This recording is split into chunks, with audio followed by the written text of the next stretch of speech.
Coach Josh, no introduction needed for the great LSU baseball program. Let's get right into it, especially that you work with catchers, and I love the saying that you have of grit meets gear. Can you go off of that and the mindset you have for catchers? Yeah, I think honestly that's where it starts, is the mindset. That's the mantra kind of behind the grit. Obviously, it takes a level of toughness. It takes a level of engagement. And that you have to be an outward thinker when you're going to be a great catcher. I mean, you got to think of the others and the people around you. And it starts with obviously the guy on the mound. That's your first obligation, is to make that guy on the mound better.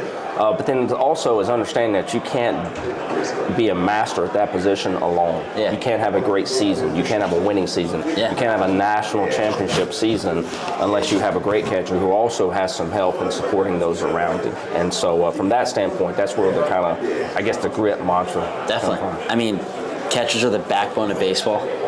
And me being a catcher and seeing the game, especially from the youth level all the way to high school, like one pitch, if you steal it correctly, can change the entire momentum of a game. It can, I feel like we're just an unsung hero.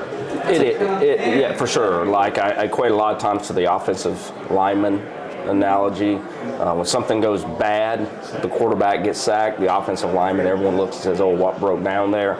But they never understand or never even think about the plays where they really execute really well. Yeah. And I think that's the same thing about the catching position. Yeah. They're kind of the unsung hero, the offensive lineman. If the strike zone is the line of scrimmage, then I have to think about the catcher being as an offensive lineman type of approach.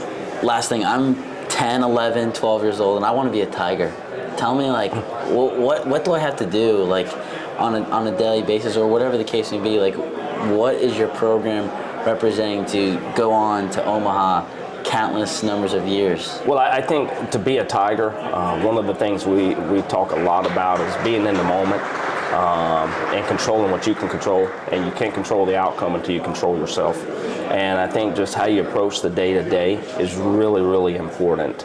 Not getting caught up in what everyone else is doing, not getting too far into the future in terms of here's what I want to be, here's what I want to do. Just think about winning the minutes and the seconds of the day.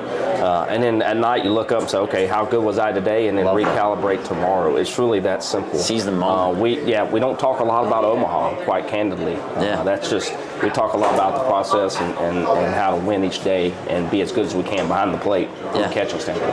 As a coach, last thing, favorite, I would say, quote you live by, as a person and as a coach. And the thing is, a lot of times I tweet it a lot. Yeah. It's on Twitter. It's do it.